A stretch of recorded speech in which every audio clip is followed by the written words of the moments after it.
What do you do when life throws you into a pit? When those closest to you betray you? When everything you dreamed of feels like it's slipping away? This is the true story of a man who lost everything, but held on to one thing, his faith.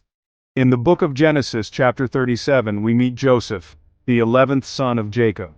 A young man full of dreams. He dreamt of greatness, of leadership, of purpose. He saw himself rising, and even his brothers bowing to him one day. But instead of celebrating his dreams, his brothers were filled with jealousy. "Who does he think he is?" they asked. One day, their envy took a dark turn. They ripped off his coat, the coat of many colors their father had given him, and they threw him into a pit, alone, afraid, abandoned. Then they sold him to strangers, for 20 pieces of silver.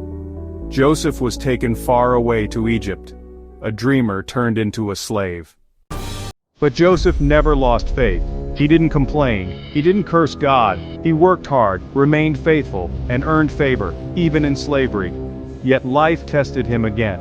Falsely accused by Potiphar's wife, he was thrown into prison, forgotten in the shadows of injustice. Still, he prayed, he waited, he interpreted dreams for others.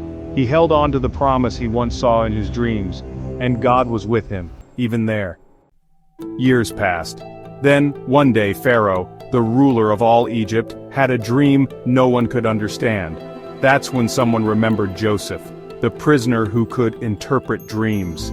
Joseph stood before the most powerful man in the world, and told him exactly what his dream meant. Not only that, he gave a plan to save Egypt from famine.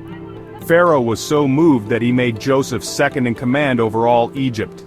In a single moment, Joseph went from prisoner to prince. Years later, the same brothers who betrayed Joseph came to Egypt, hungry and desperate. They didn't recognize the man before them, but Joseph knew. Instead of revenge, Joseph forgave them. And he said something that echoes through time: "You meant it for evil, but God meant it for good."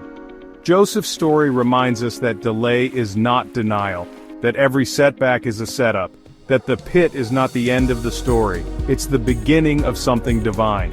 God never wastes pain. The suffering you endure today may be the foundation for the success of tomorrow.